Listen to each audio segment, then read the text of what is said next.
Hey all you viewers to play later, how we doing today? Man, it feels like it's assembly week here on the channel, you know? The other day I put together a unit of 20 Horse Heresy Terminators.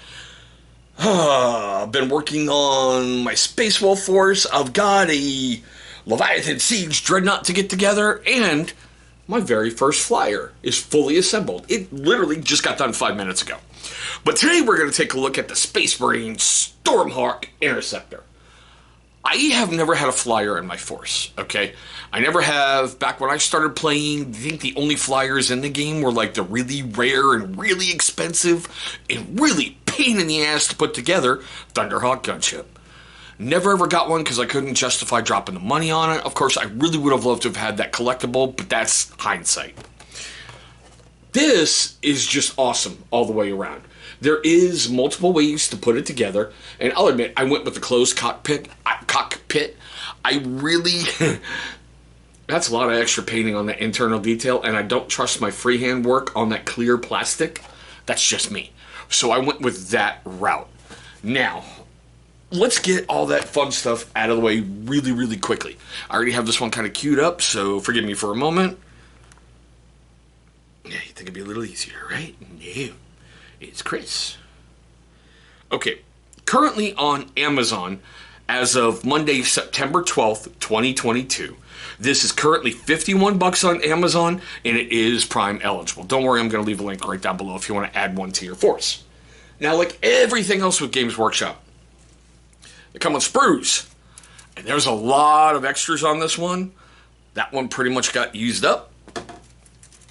That one is almost totally used up. And depending on the route you're going to want to go, oh my god, you've got so much extra. Okay? Of course, everything's got to be the Ultra Weenies when they give you the transfers.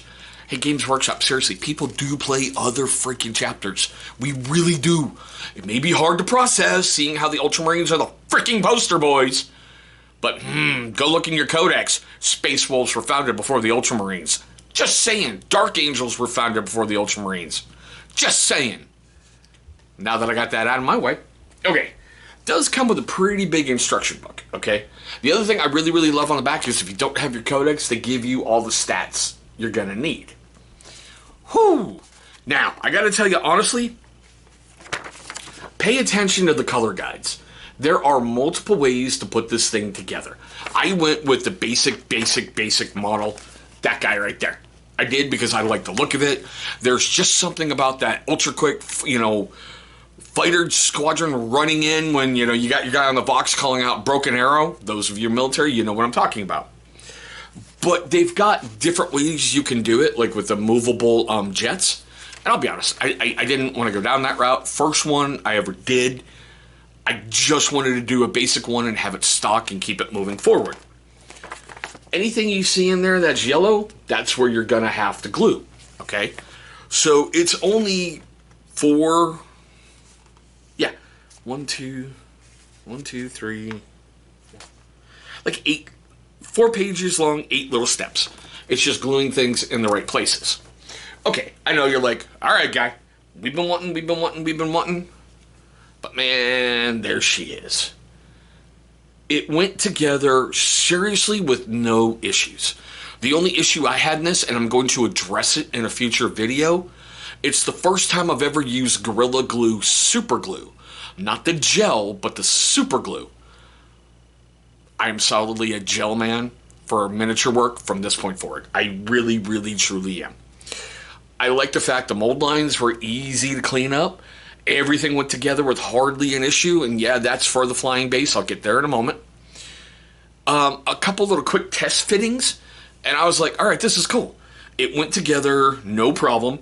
I did basically the chain guns and, the missile launchers in there. I like the fact that it's got little sensor ports everywhere. That way it's feeding info back into the Tech Priest. Or it would be an Iron Priest for my Space Wolf Force. The only thing I went, was these little front 2 sensors. I really wasn't sure if I got them exactly in the right spot. But still, you will see an updated video in the future with this thing fully painted. But if any of you have never seen a flying base, there it is. I was hoping for one of the thicker ones with like the cross pieces like that. But, okay, maybe I got an older box. I don't care. But there is the flying base. So this is going to be fun. It's my first time ever working with one like that. So the other thing I did when I had guys on flying bases, I kind of taped off the clear plastic part. So when I had to spray primer and sealer, it really wasn't affecting it that much. But there we go. It feels pretty light in the hand, so I'm not really worried about it breaking the flying base, which was a huge worry I had. I thought that maybe I could get the flying base tilted a little bit so it looks like it's coming in like that. But if it's just a little interceptor squadron, yeah, you want that thing coming in like that. It's not a hover. So I thought that was really, really cool. But I really wanted to shoot the video on this so I can get rid of the extra sprue, clip the bits off I want, throw the extra sprues away, and get to painting this guy. I've got something recently about bringing stuff to my channel non-painted. It's starting to bother me. I don't know what it is, but it feels like I'm giving you guys a treat to be able to give you a video that's got something painted in it. But still, I have a lot of ideas for how to individualize this for my Space Wolves force, so it's going to be really cool to get at it. But we are at that most favorite part of the video for me. Seriously, this is the part I have the most fun. I want to know your questions, comments, love, hatred, and anger. Do you have Stormhawk Interceptors in your force? Have you used them? Do you have successes with them? Do you have failures with them? I really want to know because this is my first flyer. I am really looking at expanding my chapter a little bit more and bringing in other interesting bits. I just want to get outside the box and have fun painting while I'm gaming, you know? It's really weird. I think I like the creation and the painting part more than I do rolling dice. Don't get me wrong, there's nothing better to go to the game store with a bunch of your boys, hang out for a while, and just blast each other to shit while you're talking crap in a good-natured way. Now, if it made you laugh, made you cringe, made you cry, made you do any of that during this video, please hit that big old thumbs up. It's only going to show love and support for the channel, and that is always appreciated. But there we go, guys. My quick look, well, quick for me, at the Space Marine Stormhawk Interceptor. Thank you so much for watching this one. I hope all of you are having a safe day, a great day today, and I can't wait to see all of you one day across the tabletop.